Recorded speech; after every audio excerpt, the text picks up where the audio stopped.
Yo yada mu nyina se ahwefo ne atiefo Nyankopon hyira mu nyina ena so yada foforo de mam ne omienu ye besua bibi foforo kra ne ye besua what you say osomfo nyansa bakwaku ene ye wo burning issue burning issue so ene zebete na ene ye de burning issues ebrew na nsem bi mu a bi mu ka entro obi ye poor kra yes because of nyamesum nti and oye poor obi ye poor yes because of Bible nti and oye poor say obi sum Nyankopon no oye poor ono na what choose so obeye den obeye poor enye Bible no si onye poor because Bible e hyese so nipa biare ye adwuma tieni even though this nation or Ghana ye kase ye the Bible mara be ye adwuma anka obi a ho beto no yes because Bible nche se kumnipa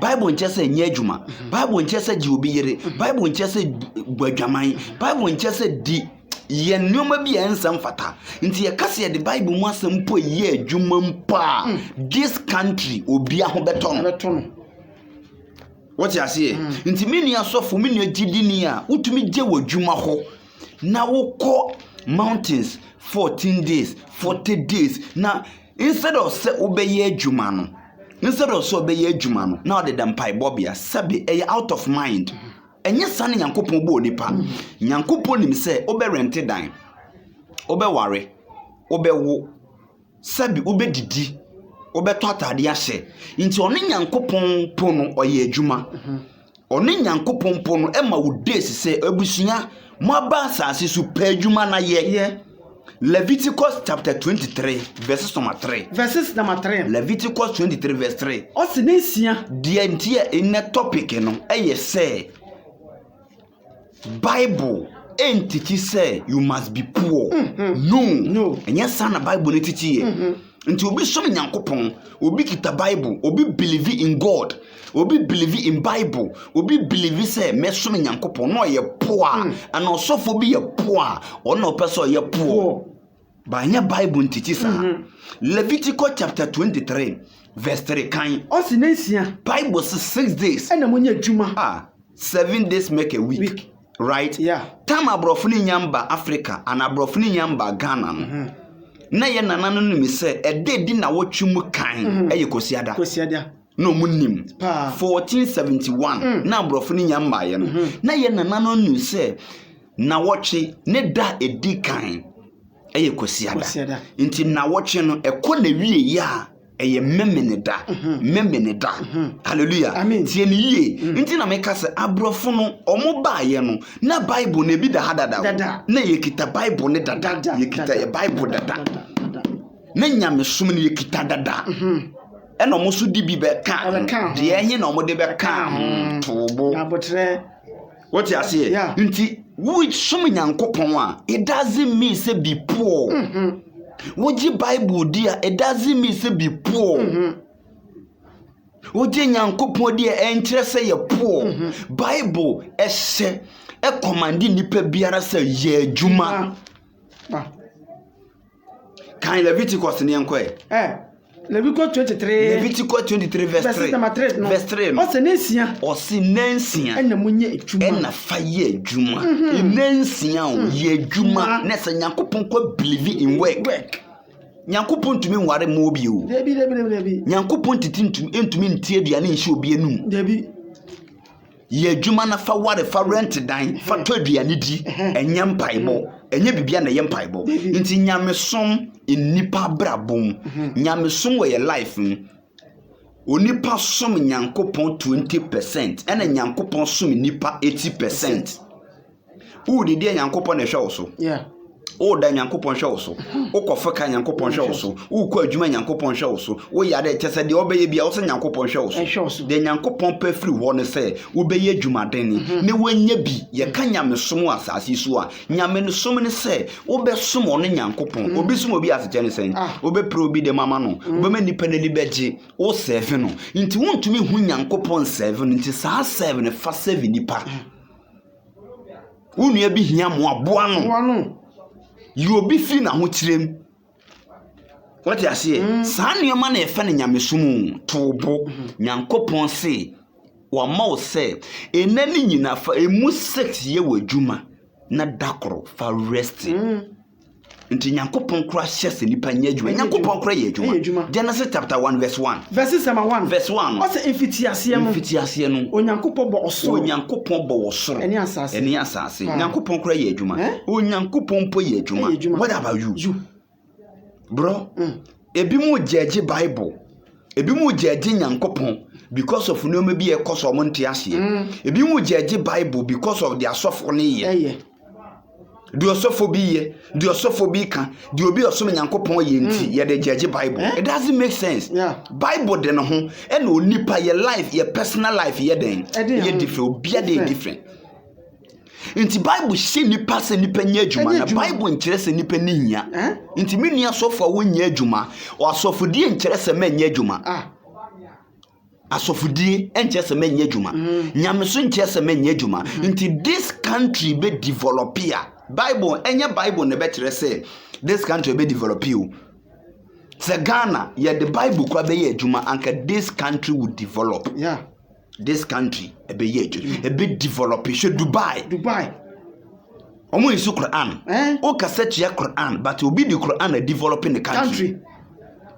O cassette Israel, but Israel the Bible a developing the country. Cause Saudi Arabia. South Africa, omo Bible ndi. Rwanda, omo Bible ndi. But she said the country is developing. It's not about Bible. It's about good attitude, yes, and hard work, good mind, and hard working. Thank you. Israel o programme bibi to ho for next 10 years, 20 years na bem. Ye pesa ye ya de we, but our country yes sir. And your Bible ntina magana bre. Tie de meka no. Nyankopon kura ye adwuma. David kwa kan say Nyankopon beti nanim ama ye adwuma. Proverbs chapter 16 verses number 3. Proverbs chapter 16. Proverbs chapter 16 verses number 3. Verses number 3. No. Proverbs chapter 16. Ena den ena Bible say and I say almost say ye ko heaven na ye be nanti gold so ye be de gold so ye be dwun so gold so ye be ni wo gold so Bible na emfa na ka say nipa be kwa konni e wo gold mu. E nsem a mo ka e bre torosem ne nkan. Bible say ye be ko heaven nti ye be ko heaven na ade nti na yenwu ade nti na wungu na nka wonko because e wona asomdue wo so believe reincarnation say nipa wu okoba ade na wuma yenku na wo so wu na wonkomba. Read the Bible for me. Proverbs chapter 16. Proverbs chapter 16 verse 3. Verses number 3. Verse 3 no. Osafo wadwuma hyewrade nsa. Aba mini agidini mini ya woje Nyankopon di mini ya wukita Bible wadwuma na wo ye ni pedwuma ye pedwuma na ye dan na ye Bible si fa wadwuma na wo ye no adwuma na ebe ma waduane ye di adwuma ebe ma wa renting adwuma ode be hwe wo ye ne wo ma adwuma ebe ma watumpon adwuma betumi ama wo ma obi ebi adi Bible si fa sa adwuma no fa hye Nyankopon sa ne wadwuma betim ni betim. Yes, the Bible quite say ye adwuma.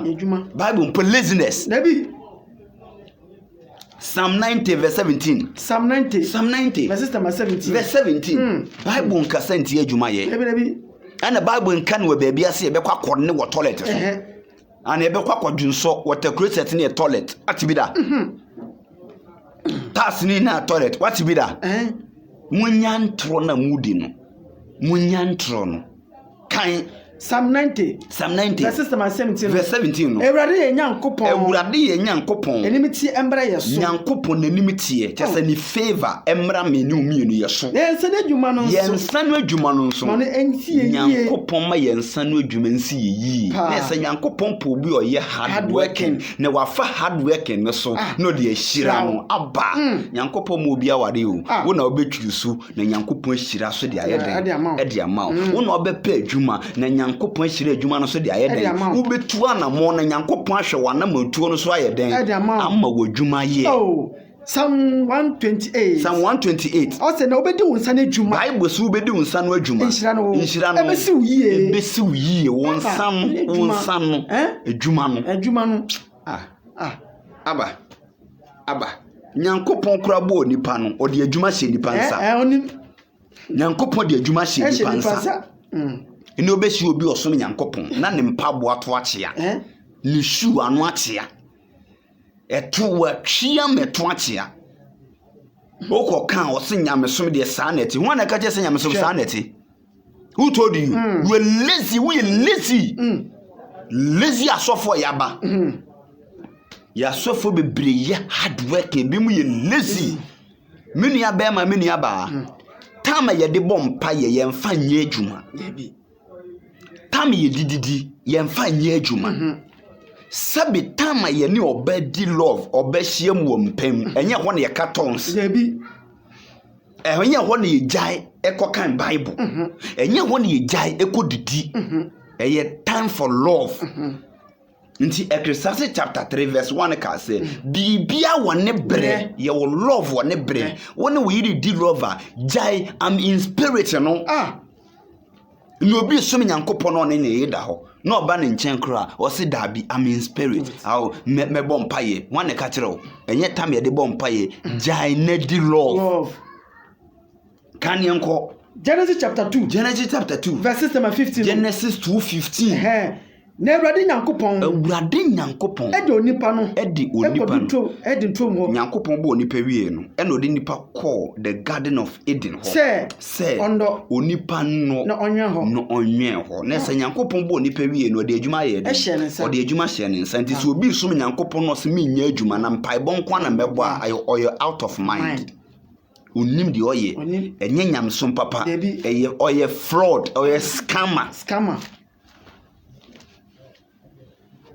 Tie oye den scammer. Thank you Pa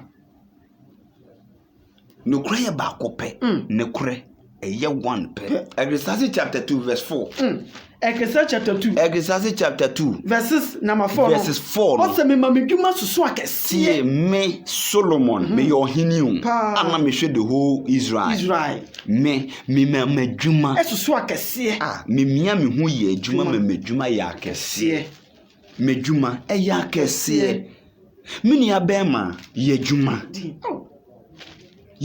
dene ye nananom panimfo no e ka asem bi kire ese onipa ye wuachi asomdwe bi wo ho sanso onipa wuachi amane bi ye den e wo ho nti se onipa wuachi amane bi wo ho na anije bi wo ho de den na wo ya obenya anije e wo wuachi den na wo ya obenya areho wo be receive areho e wo wuachi ye dwumadene ye japade ma wo ma ye japade mu wo busua fa ho bata Nyankopon nyame oje Nyankopon di age Bible adi engu aware debi oje Nyankopon di doesn't mean say menya adwuma oje Nyankopon di doesn't mean say be lazy and poor wona betusu because Bible teaches her debi kan yanko Ecclesiastes chapter 9 verses number 10 Ecclesiastes chapter 9 verse 10 Ose bibi biara a on sabeka se ebe yo no bibi biara Ecclesiastes chapter 9 verse 10 Ose bibi biara won sabeka se obeyo no fa wonde yo fa hoden ne adwuma na fa yo ne adwuma ni adwene ni nimidie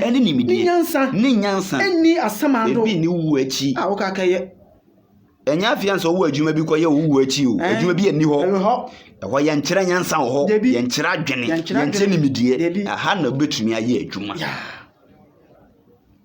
Bible nkyese ye nya poor Bible ntiti ye se bi poor and lazy eye yankasa ne ye twusu memo bi amfa nche Bible no Nyankopon kasa ebre Nyankopon nankasa ye adwuma what about say ono beka se bi poor ye won eye mo kansem bi Proverbs chapter 14 verses number 23 verses number 23 Proverbs chapter 14 verse 23 Ose obre nyina mu aw enobaye aba onipa wo ye adwuma wo ton farmer Woton yogurt. Woton pure water. Woton drinks. We a mate. We a driver. We a mate. Wo bre hinana wo bre no. Aketua papa bi.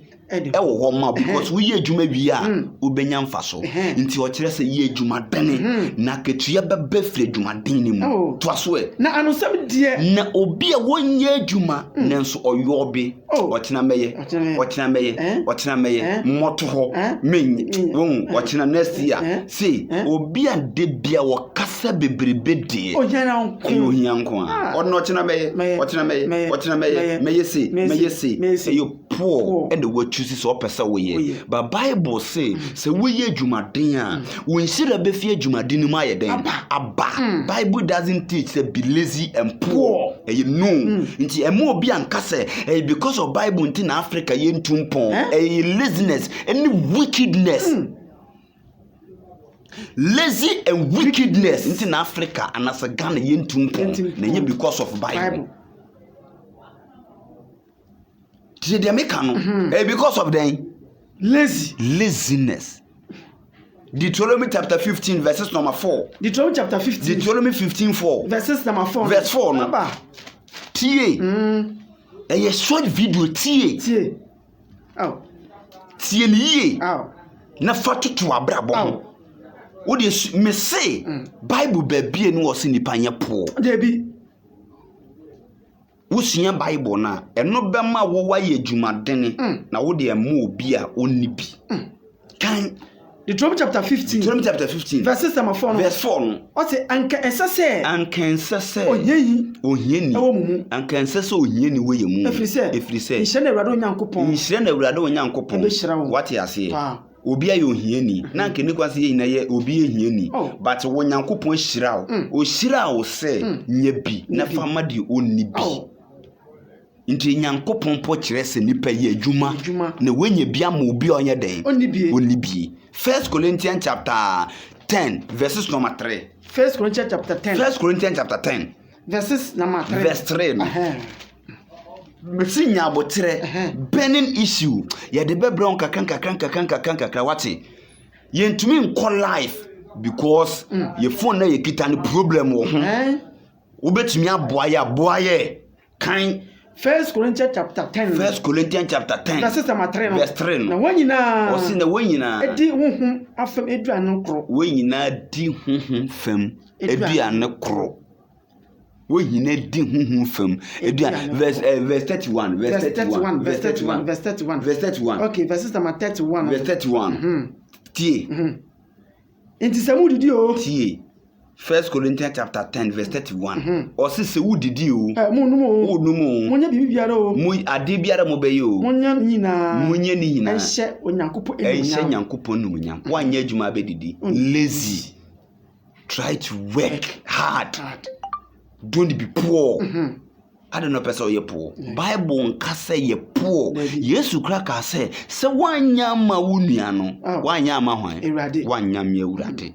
Esuafo no mo ye adwuma no mo ye adwuma na Matthew ye adwuma Matthew no ye adwuma wa ye adwuma ye japade hwe the nation Israel enti emo bi nka nkira wo se na ade we ebi mo hwe ebi mo abrabɔ so na mo de jeje Bible abusua obi hye Bible no John 3:16 na won hye no dabi obi hye Bible no Exodus 20 enhye obi hye Bible no the book of Isaiah enhye when no what Bible no match them say one year adwuma Job cry ye adwuma wo ya we Job ye adwuma na na japade doso e ka se ba wa tio inti Bible doesn't teach us say ye poor ye laziness ene ya dwumpone ena ma this nation intumi nkumpon ye mu bi mu